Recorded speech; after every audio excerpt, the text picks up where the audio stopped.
jechuudha. Guyyaa har'aa kana marsaa 24ffaadhaaf kan eebbisiisuudhaaf jiru isinidha jechuudha.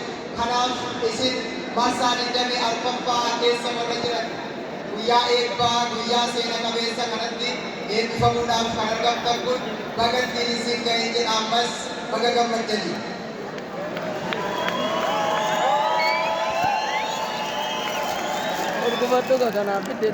Guyyaa ammaa kana barattoonni eebbifamuudhaaf jirtan sadarkaa digirii fi sadarkaa dippiloomaasiin dhiira 436 dhalaa 601 walumaa galatti 1037 guyyaa har'aa kana eebbaaf dhiyaatee jira jechuudha. Kanaaf ammas irra deebi'ee kan jechuu barbaadu guyyaan kun guyyaa isinii guyyaa gammachuuti baga geessanii.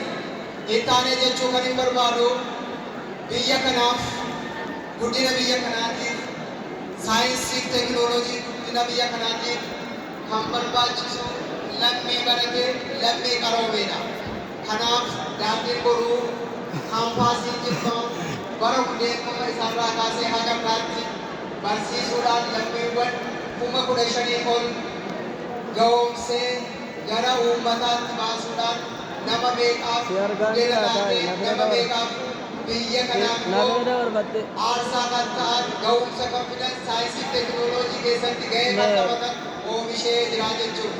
Kanaaf isin warra ga'ee kana keessaa qooda fudhatu waan taataniif ammallee gammachuu keenya isa guddaadha. Kanaaf ammas jechuu kan hin barbaadu guyyaan har'aa kun isiniif maatii keessaniifis guyyaa gammachuu waan ta'eef baga gammaddanii jechuu barbaada. Kanatti aansuudhaan gabaabsee jechuu kan hin barbaadu keessumaa gidduu keenyatti argamanii haasaa gabaabaa nu taasisuudhaaf jiran waan jiraniif Piroofeesar Dajanee Gammachuu as gara waltajjiitti dhufanii haasaa gabaabaa akka nu taasisanii barbaada. Simannaa naaf godhaamee naaf simadhaa.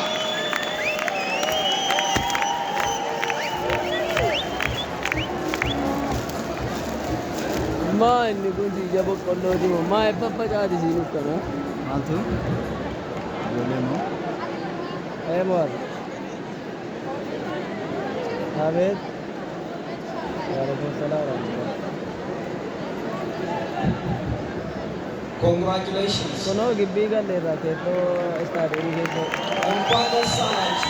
kunoo gibbii keessa galleerra Bagagammadan. gara hospitaalaatiin barreessa Afaan biraas beekee itoo dubbadhe natti tola ture. Saban maqaan danda'a. Once again, congratulations. Congratulations. Bagagammadan. Warra eebbifamtan bagagammadan. Maatiin bagagammadan. Guyyaa har'aa eebbaaf kan dhiyaatan lakkoofsaan akkuma amma diiniin kolleejii nutti himan 137 kun lakkoofsa guddaa baga gammada warra har'a geessan kun bu'aa bahii baay'ee keessa baatanii dadhabbii baay'ee keessa baatanii akka salphaatti dhufe miti karaa dheeraa deemtaniiti kan inni dhufe baga gammaddan እንኳን ደስ አላችሁ። ዛሬ ተመራቂዎች በእውነት ይህንን ቀን ለመድረስ በጣም ከፍተኛ የሆነ ድካም ውጣ ውረድ ውስጥ አልፋችሁ እንደሆነ ይታወቃል። እንዲሁ በቀላሉ የመጣ ነገር አይደለም።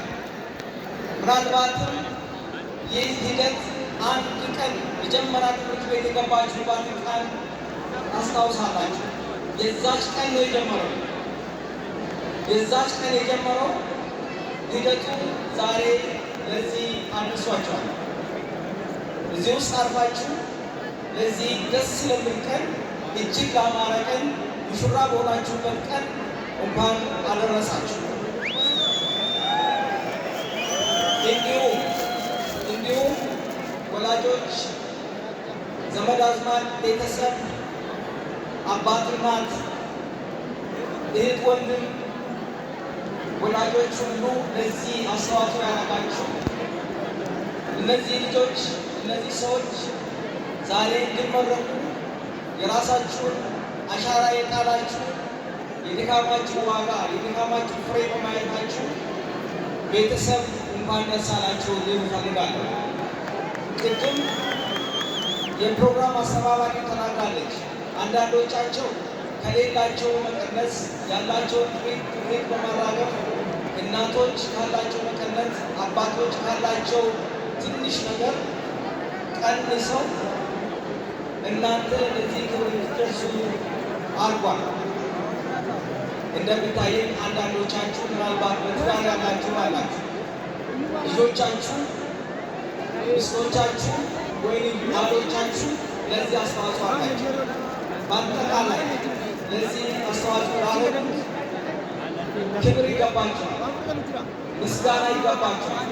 የእነሱ ዛሬ የደስታ ቀን ነው እና እንኳን ደስ አላችሁ ልላቸው እፈልጋለሁ። እንዲሁም ይህ አንጋፋ ኮሌጅ መምህራን፣ ሰራተኞች ይሄን ሊኖር አይችልም።